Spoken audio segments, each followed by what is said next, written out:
Hello future leaders, welcome to world affairs. मेरा नाम है Yuvraj Singh Shekhawat and remember, be a spokes person for India, that is Bharat. अब recently जो Putin है अभी एक सेंट्रल एशियन कंट्री के विजिट पे गए हुए हैं जिसका नाम है किर्गिस्तान। और वहां पे काफी सारे रिपोर्टर्स उनसे सवाल पूछते हैं जिस तरीके से अभी यूनाइटेड स्टेट्स ने एक पीस प्लान को प्रपोज किया है बिटवीन रशिया एंड यूक्रेन, जिससे कि ये वॉर या कन्फ्लिक्ट रोकी जा सके। जब उनसे ये सवाल पूछा जाता है ना, तो उसके बाद में उनका आता है एक मास्टर स्ट्रोक। और इसीलिए मैं कहता हूं कि पुतिन को साइकोलॉजिकली बीट करना इट्स नेक्स्ट टू इम्पॉसिबल। क्योंकि एक तरफ जब उनसे ये पूछा गया कि ये जो प्लान प्रपोज किया गया है, आपकी इसके बारे में क्या राय है, तो वो ये कहते हैं कि ये जो भी प्लान प्रपोज किया गया है, पहली बात तो कोई एग्रीमेंट अभी तक नहीं बना है। हम सिर्फ डिस्कशन कर रहे हैं और ये पॉइंट्स आने वाले टाइम पे फ्यूचर में हम देख सकते हैं कि एग्रीमेंट के दौरान हम इन पॉइंट्स पे भी नजर रखेंगे। बट वहीं पे यूक्रेन को भी साफ-साफ ये वार्निंग दे देते हैं।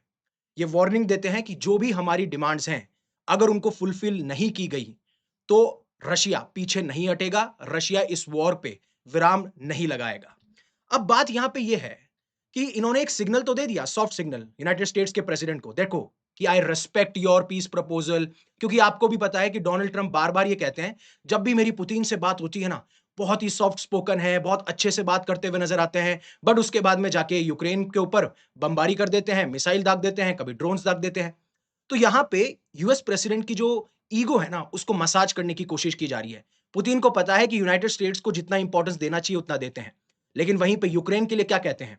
यूक्रेन के लिए कहते हैं कि ये पीस डील सेंसलेस है, और वो भी यूक्रेन के टर्म्स में। अब आप पूछेंगे सेंसलेस क्यों? क्योंकि इन्होंने साफ-साफ ये कह दिया कि जो अभी ज़ेलेंस्की प्रेसिडेंट बने बैठे हैं ना यूक्रेन के, ये इल्लेजिटिमेट है, यानी कि ये इल्लीगल सरकार है।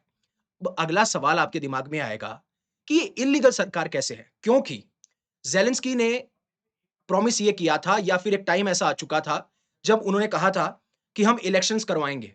लेकिन अब वो साफ-साफ मना कर रहे हैं कि हम इलेक्शंस नहीं करवाएँगे। तो इसके ऊपर प्रेसिडेंट पुतिन ये कहते हैं, मैं तो इस सरकार को मानता ही नहीं हूँ, एक इल्लीगल सरकार है। लेकिन जब आप यूक्रेनियन प्रेसिडेंट से बात करेंगे, तो वो ये कहेंगे कि हम इसलिए नहीं कर पा रहे हैं क्योंकि अभी हम एक वॉर की सिचुएशन में हैं। हम रशिया से लड़ाई लड़ रहे हैं। एंड इंपॉर्टेंट बात ये है कि अभी मिलिट्री रूल यानी मार्शियल लॉ यूक्रेन में चल रहा है। बट पुतिन ने साफ-साफ ये भी थ्रेटनिंग दिया, और किस तरीके से यहां पे तो यूक्रेन को ह्यूमिलेट किया ही कि उनकी सरकार को पूरा इलीगल बता दिया, इलेजिटिमेट बता दिया। बट साथ-साथ में वार्निंग भी दे दी कि जो हमारी डिमांड है, अगर वो पूरी नहीं होती है, तो बाय फोर्स हम ये सारी चीजें लेके रहेंगे, और ये चीज आपको भी पता है। तो पुतिन ने इसमें डिक्लेरेशन ये दिया कि we are ready to fight even to the last Ukrainian. अगर कोई एक इंसान लास्ट में यूक्रेन बच भी गया, तब भी हम फाइट करते हुए नजर आएंगे। और इस कंटेक्स्ट में जब जो स्टीव विटकॉफ हैं, यूनाइटेड स्टेट्स के एनवॉय हैं, या फिर आप कह सकते हैं एम्बेसडर हैं टू मॉस्को या टू रशिया, उनकी नेक्स्ट वीक मीटिंग होने वाली है, इन पे डिस्कशन होने वाला है। जो यूएस ने पीस प्लान प्रपोज किया है, जो कि 28 पॉइंट पीस प्लान था, और अब कहीं ना कहीं वो 19 पॉइंट पीस प्लान तक बात यहां पे आ चुकी है। लेकिन उन्होंने साफ-साफ ये कहा कि अभी तक कोई ड्राफ्ट एग्रीमेंट नहीं हुआ है, एग्रीमेंट को अभी तक ड्राफ्ट नहीं किया गया है। अब अगली बात ये है कि 1-2 दिनों से काफ़ी सारी ये न्यूज़ निकल के आ रही है कि जो यूएस के एनवॉय हैं स्टीव विटकॉफ, उनकी एक कॉल है वो लीक हो गई थी। एक क्रेमलिन एड है यूरी याशकोव, जहाँ पे ये कहा जा रहा था कि मॉस्को किस तरीके से अपना जो पीस प्लान है, वो प्रेज़ेंट करें जिससे ट्रम्प हर्ट ना हो, और ट्रम्प को ऐसा फ़ील ना हो कि वो बिट्रेड फ़ील कर रहे हैं। तो पुतिन ने इस लीक्ड रिकॉर्डिंग के बारे में भी कहा कि ये सारी की सारी फेक न्यूज़ है, और ऐसा जो है हम अपने कंट्री के अंदर इसे क्रिमिनल ऑफेंस कंसीडर करते हैं। ये क्रिमिनल पनिशमेंट के दौरान आता है, और अगर आप अपने कान लगा रहे हो, हमारी बातें सुन रहे हो, तो ये इल्लीगल है। और ये हमारे बीच में नहीं है, ये बात है किस तरीके से ये जो बैटल चल रही है, ये बैटल है ओपिनियंस की। जहां पे एक तरफ western Nations, European union, NATO countries, US एक साथ खड़े हैं, उनकी एक आइडियोलॉजी है, और वहीं पे हमारी एक अलग आइडियोलॉजी है। इस बैटल को जब तक, ये ओपिनियन की बैटल को जब तक हम ओवरकम नहीं करेंगे, जब तक ये कन्फ्लिक्ट हमारे हाथ से नहीं रुक सकता। और उन्होंने कहा कि यूक्रेन को जो टेरिटरी हमने कब्जाई है, जो हमने ऑक्यूपाई करी है, उसको सरेंडर करना ही पड़ेगा, अदरवाइज ये लड़ाई चलती ही रहेगी। तो एक तरफ जहां पे यूएस पीस प्लान को एक्सेप्ट किया जाता है, बट दूसरी तरफ ये बोल दिया जाता है कि हम गिव अप नहीं करेंगे। अब कहानी समझिए। कहानी ये है, बेसिकली आप सबको पता होगा बिकॉज़ आप वर्ल्ड अफेयर्स को काफ़ी टाइम से फॉलो कर रहे हैं। तो 2014 में रशिया क्रीमिया को एनेक्स करता है, राइट? और ये टेरिटरी किसकी थी? ये टेरिटरी थी यूक्रेन की। उसके बाद में अभी जो मेजर रीजन्स हैं, जैसे लुहांस्क हो गया, डोनेस्क हो गया, इन दोनों रीजन्स को हम डॉनबास रीजन कहते हैं। इसे हम डॉनबास रीजन कहते हैं, फिर उसके बाद में ज़ेपोरिज़िया, खेरसन और अब कुछ-कुछ और अलग-अलग सिटीज़ भी हैं जिसको धीरे-धीरे रशिया कैप्चर करता हुआ जा रहा है। अब बात ये है कि अगर मैं बात करूँ, तो रशिया ने अराउंड 20% ऑफ द टेरिटरी जो है उसको ऑक्यूपाई कर रखा है, जो कि यूक्रेन के अंदर आती है। और रशिया की यही डिमांड है कि ये चारों की चारी जो टेरिटरी है, वो हमें दे दी जानी चाहिए। लेकिन अभी जो डिमांड की गई है रशियन प्रेसिडेंट के द्वारा, वो ये कहते हैं कि चलिए ठीक है, जो क्रीमिया है उसको आप ये मान लीजिए कि ये रशिया का पार्ट है, इसको इंटरनेशनली रिकॉग्नाइज कर दीजिए और जो लुहांस्क और डोनेस्क है, ये रीजन भी आप रशिया को दे दीजिए। उसके बाद में अगर आप ये हमारी शर्तें मान जाते हैं एंड देन उसके बाद में हम ये कॉन्फ्लिक्ट रोक देंगे। लेकिन अब जो ज़ेलेंस्की के टॉप एड हैं, जो ज़ेलेंस्की के सलाहकार हैं, वो ये कह रहे हैं कि यूक्रेन लैंड नहीं देगा। अब यूक्रेन अगर लैंड नहीं देगा, तो रशिया पीछे हटेगा नहीं और ये जो कॉन्फ्लिक्ट और वॉर चल रही है, साढ़े 3 साल से ऊपर का समय हो चुका है, ये कभी रुकेगी भी नहीं। लेकिन इसके लिए आपको ये समझना होगा कि 28 पॉइंट पीस प्रपोज़ल क्या है? हालाँकि देखिए मैं 28 पॉइंट तो बिल्कुल डिस्कस नहीं कर सकता हूँ, बट मोटे-मोटे जो पॉइंट है उसके बारे में हम बात कर लेते हैं। मकसद यही था, कहा यह गया था यूरोप के द्वारा, वेस्टर्न नेशंस के द्वारा कि आप रशिया को ज़्यादा फ़ेवर कर रहे हो, ट्रम्प ज़्यादा इंक्लाइन कर रहे हैं रशियन प्रेसिडेंट व्लादिमीर पुतिन के तहत। जिसमें ये कहा गया कि रशिया जो है अपनी टेरिटरी को दे देगा रशिया को, जो मैंने आपको अभी दिखाई थोड़ी देर पहले। फिर उसके बाद में जो इनके एम्बिशन है नेटो को जॉइन करने के, उसको गिव अप कर दिया जाएगा और धीरे-धीरे अपनी आर्मी को भी लिमिट कर दिया जाएगा और इस प्लान पे बातचीत चल रही है जिसको यूक्रेनियन प्रेसिडेंट मान चुके हैं। अब यूक्रेनियन प्रेसिडेंट इतने प्रेशर में है, जब भी ट्रम्प कोई पीस प्लान लेके आते हैं, वो उसको मान जाते हैं और रशियन प्रेसिडेंट व्लादिमीर पुतिन उसी प्लान को एक बहुत ही डिप्लोमैटिक वे में डिस्कार्ड कर देते हैं। लेकिन अगला मुद्दा ये आता है कि उन्होंने यूरोप को कैसे शॉक किया?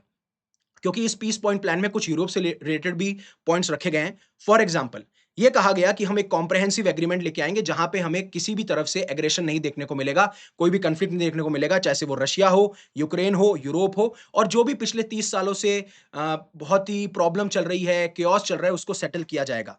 और इवन ये भी एक्सपेक्ट किया जाता है कि रशिया कभी भी अपनी नेबरिंग कंट्रीज़ को इन्वेड नहीं करेगा और नेटो आगे नहीं बढ़ेगा। और रशिया और नेटो के बीच में जो डिफरेंसेस हैं, उसको United states as a mediator के फॉर्म में उसको रिज़ॉल्व करता हुआ नज़र आएगा। लेकिन जब मैंने कल अपने यूपीएससी नीव चैनल पे, जहाँ पे मैं पढ़ाता हूँ, वहाँ पे मैंने बताया कि कैसे जर्मनी का जो सीक्रेट वॉर प्लान है, जहाँ पे ये बताया जा रहा है कि ये पिछले 2.5 साल से ये प्लानिंग कर रहे थे कि कैसे नेटो की ट्रूप्स, अमेरिकन ट्रूप्स और यूरोपियन यूनियन की ट्रूप्स को स्टैंड बाय पे रखा जाए कि अगर रशिया हमारे ऊपर इन्वेड करता है, वॉर करता है, तो हम उसको रोक सकें। और यूरोप काफ़ी टाइम से प्लानिंग कर रहा है।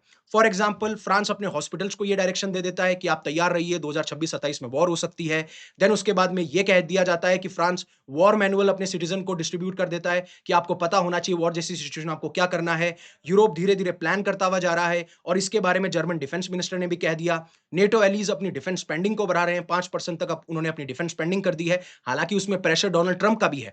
बट इन्हें भी पता है कि अगर हम डिफेंस स्पेंडिंग नहीं बढ़ाएँगे क्योंकि इनका इंफ्रास्ट्रक्चर वीक हो चुका है, इनके पास में नए डिफेंस इक्विपमेंट नहीं है और रशिया आज के टाइम पे जो मॉडर्न वॉरफेयर है, उसमें अगर किसी का दबदबा है तो रशिया का है। इसीलिए मैं कहता हुआ आया हूँ पहले भी कि चाइना के द्वारा जो स्पाइज़ हैं, चाइनीज़ स्पाइज़ भी देखते हुए नज़र आते हैं कि रशिया यूक्रेन वॉर किस तरफ जा रही है और रशिया कैसे डोमिनेट करता हुआ नज़र आ रहा है। इसलिए ये चाहते हैं कि टैंक्स का जो मात्रा है या जो आर्म्स एम्यूनेशन है या जो आर्मीज़ हैं, मिलिट्री ट्रूप्स को रिक्रूट करना है, उसकी संख्या भी बढ़ाई जाए।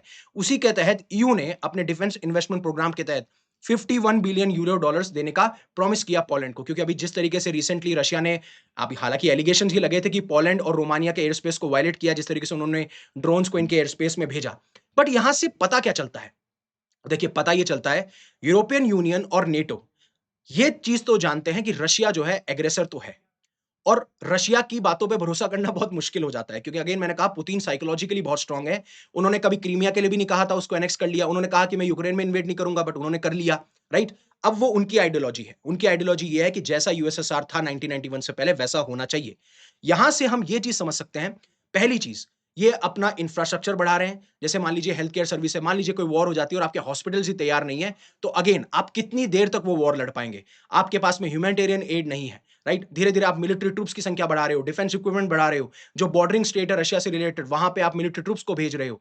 लेकिन एक और चीज की तैयारी है, शायद यूरोप ये भी तैयार कर रहा है कि अब अगर हमारी रशिया के साथ में पॉसिबल वॉर होती है, तो उसमें शायद यूएस ना हो। और यूएस अगर नहीं होगा, तो चांसेस यही है कि जो रशिया डोमिनेट करता है आज के मॉडर्न वॉरफेयर को, उसमें वो क्रश और डिस्ट्रॉय कर देगा इन सारे नेशंस को। हालांकि कलेक्टिवली अगर ये सारे आ जाएं, और वो चीज गलती वो करेगा भी नहीं, क्योंकि रशियन प्रेसिडेंट व्लादिमीर पुतिन जो है ना, टेस्ट करते हैं। नेटो की यूनिटी को टेस्ट किया जा रहा है, यूरोपियन यूनियन की जो यूनिट है उसको टेस्ट किया जा रहा है। इवन आप देखेंगे बहुत सारी हाइब्रिड वॉर चलती है जिसमें साइबर अटैक करवाए जाते हैं, डिसइन्फॉर्मेशन चलवाया जाता है, मर्सनरीज़ को पे किया जाता है जिससे जो ऐसे एंटी रशियन ग्रुप्स हैं, मान लीजिए इन स्टेट्स के अंदर, तो वहाँ पे उनको टारगेट किया जा सकता है। जैसे कि ये नेशन इंटरनली अगर अनस्टेबल रहेंगे, तो एट द एंड रशिया से लड़ने के लिए इनके पास में कुछ नहीं बचेगा। लेकिन पुतिन ने शॉक कैसे किया? पुतिन ने रिपोर्टर्स को ये कह दिया कि मैं आपको लिख के गारंटी दे सकता हूँ कि मैं कभी भी अटैक नहीं करूँगा यूरोप पे।